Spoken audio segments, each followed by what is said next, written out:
오늘 이 아침 하나님이 주시는 말씀 이사야 21장 1절에서 17절 하나님 말씀 함께 교독하겠습니다. 해변 광야에 관한 경고라. 적병이 광야에서 두려운 땅에서 남방 회리바람같이 몰려왔도다. 혹독한 묵시가 내게 보였도다. 주께서 가라사대 속이는 자는 속이고 약탈하는 자는 약탈하도다. 엘람이여 올라가고 메대여 애워싸라. 그의 모든 탄식을 내가 그치게 하였노라 하시도다. 이러므로 나의 요통이 심하여 임산한 여인의 고통 같은 고통이 내게 임하였으므로 고통으로 인하여 듣지 못하며 놀라서 보지 못하도다. 내 마음이 진동하며 두려움이 나를 놀래며 희망의 소광이 변하여 내게 떨림이 되도다. 그들이 식탁을 베풀고 파수꾼을 세우고 먹고 마시도다. 너희 방백들아 일어나 방패에 기름을 바를지어다. 주께서 내게 이르시되 가서 파수꾼을 세우고 그 보는 것을 고하게 하되 마병대가 쌍쌍이 오는 것과 나기 때와 약대 때를 보거든 자세히 유심히 들으라 하였더니 파수꾼이 사자같이 부르짖기를 주여 내가 낮에 늘 망대에 섰었고 밤이 맞도록 파수하는 곳에 있었더니 마병대가 쌍쌍이 오나이다. 그가 대답하여 가라사대 함락되었도다 바벨론이여. 그 신상들의 조각한 형상이 다 부서져 땅에 떨어졌도다 하시도다. 너 나의 타작한 것이여 나의 마당의 곡식이여 내가 이스라엘의 하나님 만군의 여호와께 들은 대로 너희에게 고하였노라. 두마에 관한 경고라. 사람이 세일에서 나를 부르되 파수꾼이여 밤이 어떻게 되었느뇨?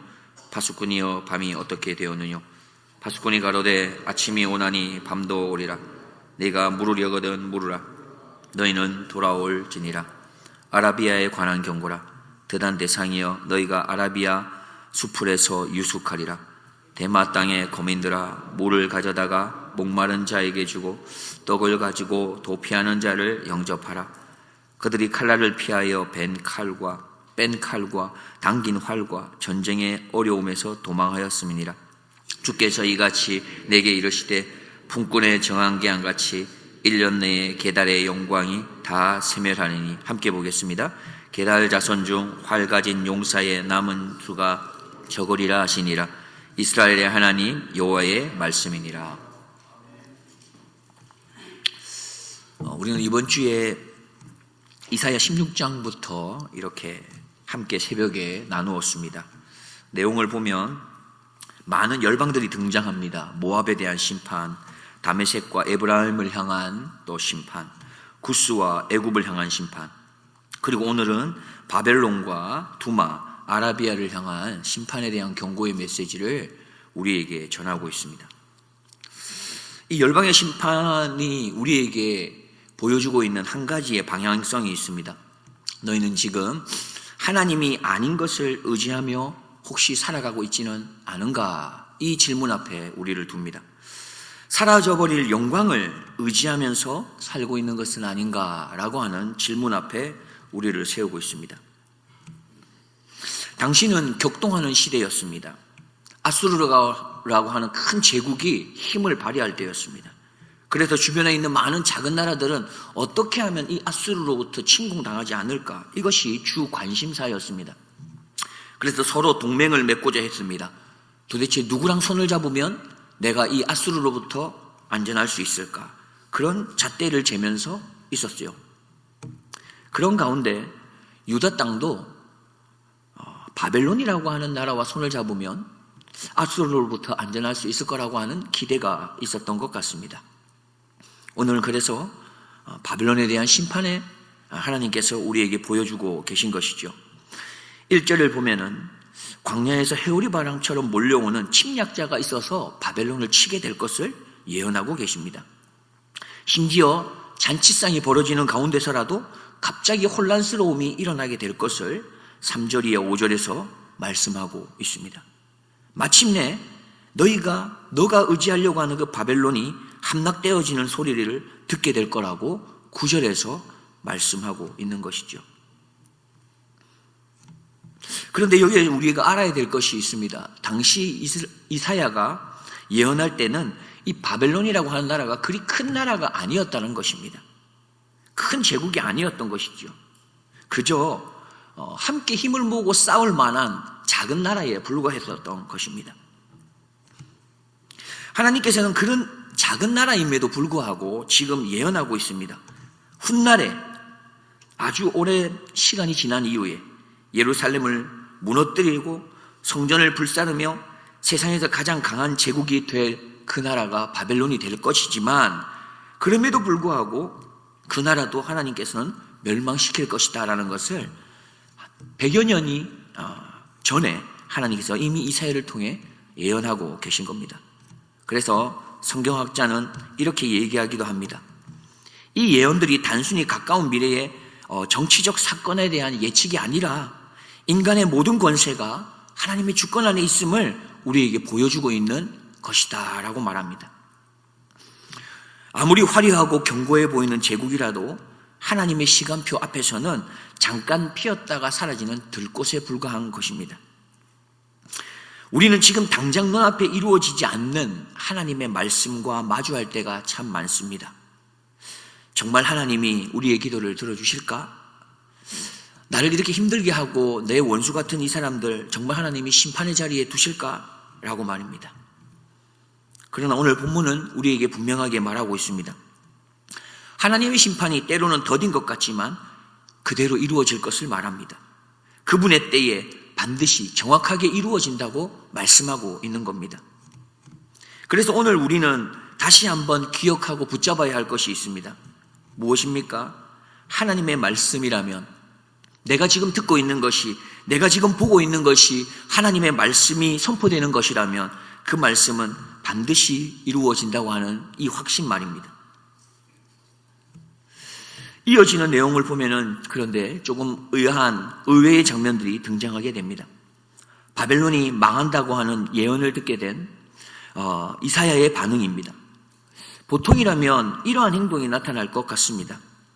드디어 하나님께서 바벨론을 망하게 하는 거구나. 우리를 그렇게 괴롭히고 우리를 힘들게 했던 그 원수 같은 나라를 하나님이 마지막에는 심판하시는 것이구나 라고 생각할지도 모르겠습니다. 그렇다면 기뻐할 수도 있는 것이겠죠. 그러나 이사야는 그렇지 않습니다.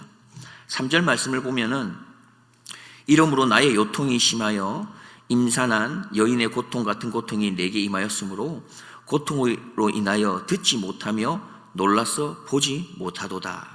계속해서 4절입니다. 내 마음이 진동하며 두려움이 나를 놀래며 희망의 서광이 변하여 내게 떨림이 되도다. 이사야는 환상을 보면서 아주 놀랬다는 것을 알 수 있습니다. 심지어 살이 떨리고 임신한 여인의 고통만큼 그런 괴로움이 그 환상 가운데 그에게 임했다는 것을 알 수 있습니다. 이것은 첫 번째 우리에게 알려주는 것이 하나님께서 우리에게 주신 그 심판이 얼마나 가혹하고 힘들고 무거운 것인지를 보여주고 있는 것이죠. 그런데 만약에 그것이 내 원수를 향한 거라는 생각으로만 가진다면 당연하다, 참 잘 되었다, 이것으로 맞춰질지도 모르겠습니다. 그러나 이사야가 느낀 그 감정에는 심판이 얼마나 무거운 것인지 뿐만이 아니라 그 안에서 그리스도의 마음, 다시 말하면 하나님의 마음도 있음을 알 수 있습니다. 그렇기 때문에 그 고통을 당할 상대방에 대한 그 마음 또한 가지고 있었던 것이죠. 이사야는 심판을 전하면서도 그래서 마냥 기쁠 수만 없는 겁니다. 마음이 아팠던 것입니다. 어쩌면 이 모습이 진짜 선지자의 모습이 아닐까 생각됩니다. 심판을 받을 사람을 향한 하나님의 마음 말입니다. 그래서 어떤 신학자는 이렇게 말합니다. 참된 선지자는 하나님의 심판을 단순히 선언하는 사람이 아니라 하나님의 슬픔을 함께 짊어지는 사람이다. 하나님께서는 에스겔서 33장 11절에서도 이렇게 말했습니다.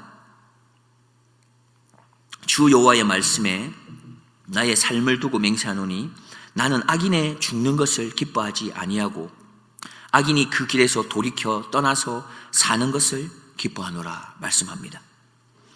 하나님은 지금 끊임없이 심판에 대해서 말합니다. 철저하게 심판할 것을 말합니다. 그런데 그 가운데 우리가 계속해서 느끼게 되는 건 그냥 심판으로 끝나기를 원치 않으시는 하나님의 마음입니다. 심판은 하나님의 기쁨이 아닌 것입니다. 회복이 하나님의 기쁨입니다. 그래서 이사야도 울고 있는 것이죠.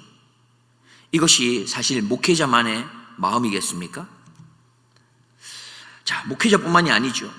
우리 모든 예수님을 믿는 그리스도인이 가져야 할 마음인 줄 압니다. 목회자는 먼저 하나님의 말씀을 있는 그대로 전해야 될 자라면 죄를 죄라고 말할 줄 알아야 되고 회개를 촉구해야 합니다. 때로는 불편한 말씀도 선포할 수 있는 것이죠. 그런데 그때 가져야 할 마음이 어떠해야 하느냐라는 것입니다. 내가 전하는 이 말이 내 말이 맞다라는 그 마음으로 전한다면 어쩌면 하나님의 마음에서 떠난 것일지도 모르겠습니다. 참된 목회자는 말씀을 전하면서도 아파할 줄 아는 사람입니다. 회개를 촉구하면서도 그 영혼을 위해서 기도할 줄 아는 사람입니다.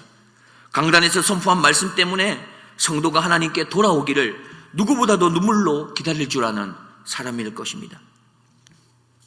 더 나아가 모든 예수 그리스도의 십자가를 따르는 그리스도인들에게도 동일한 모습이 있어야 합니다.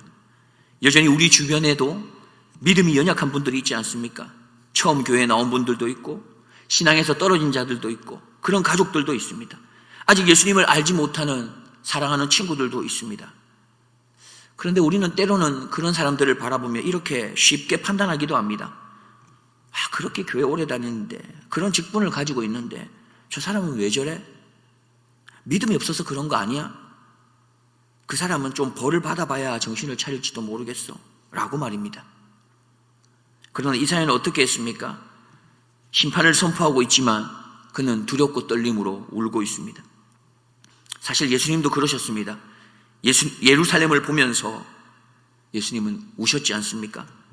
십자가 위에서도 자신을 못 박는 사람들을 위해 기도하지 않으셨습니까? 아버지, 저들을 사하여 주십시오 라고 말입니다. 우리는 지금 무엇을 보면서 울고 있습니까? 때로는 우리가 어떤 큰 손해를 봐서 울 수도 있습니다.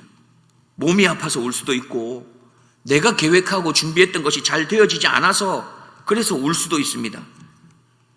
하지만 하나님의 사람은 여기에 머물러서는 안 될 것입니다. 하나님의 마음을 알게 된다면 우리는 영혼을 위해서 우는 사람이 되어야 할 것입니다. 믿음으로부터 떠나 있는 자녀를 위해서 기도하며 눈물을 흘리는 것이죠.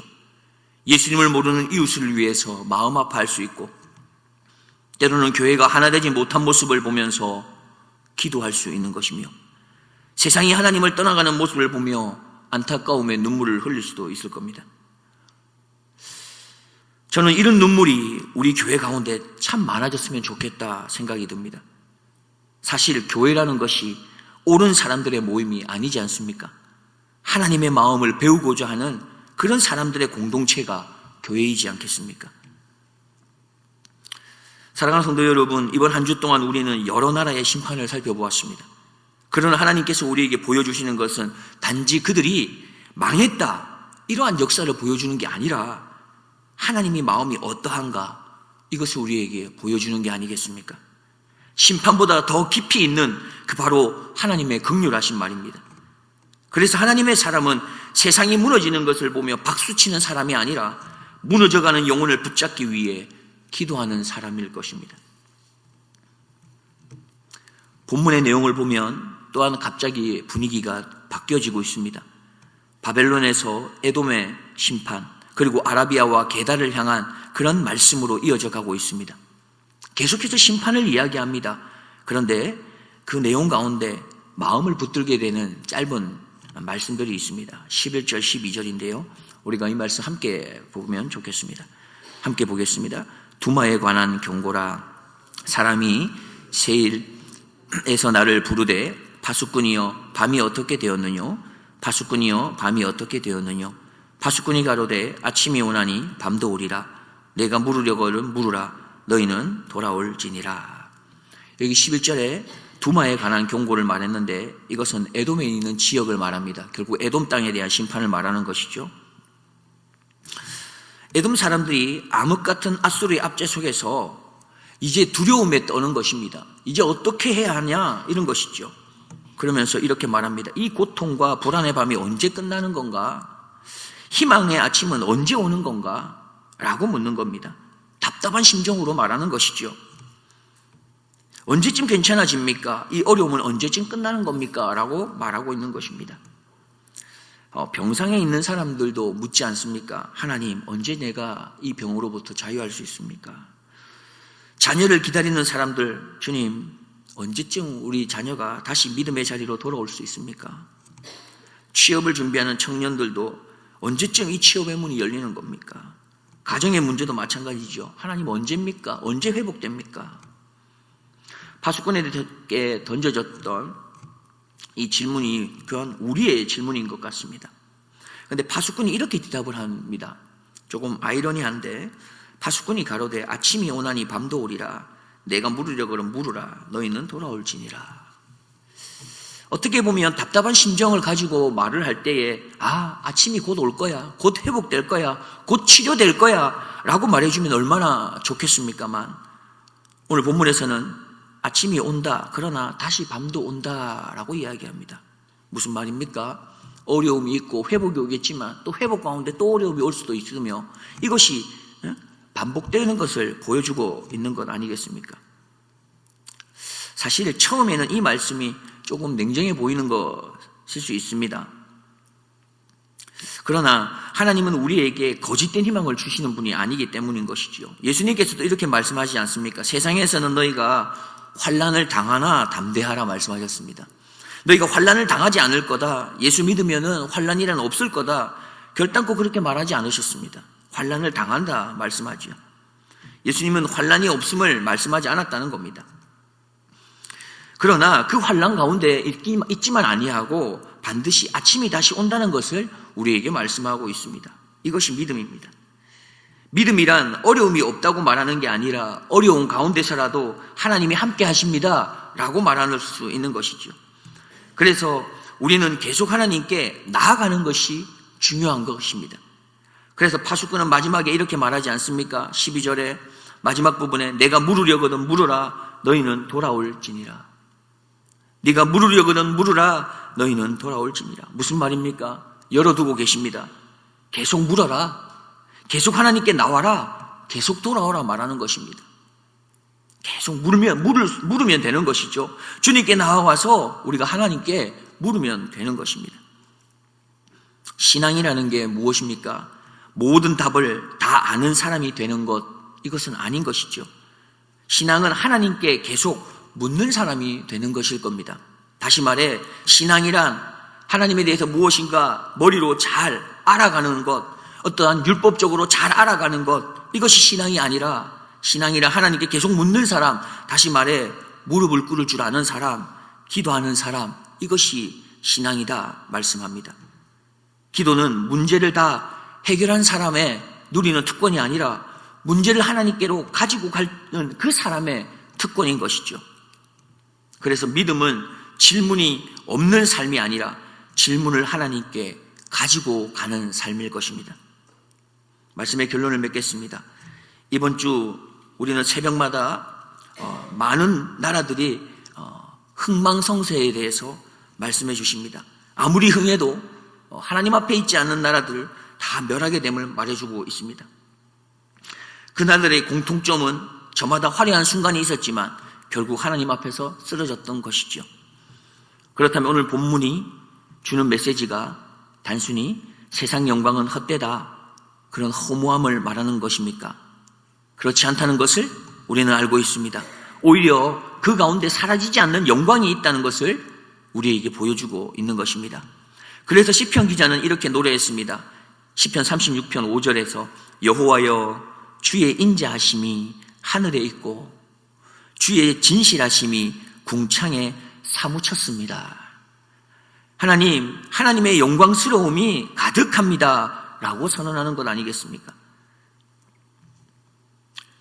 우리는 우리 앞에 작은 바벨론을 두고 살아갈 때가 참 많습니다. 세상이 우리에게 내어미는 화려한 손길들이 있고요, 때로는 확실해 보이는 힘들을 우리는 바라볼 수도 있습니다. 나를 전혀 흔들리지 않게 만드는 안전들이 우리에게 다가올 수도 있죠.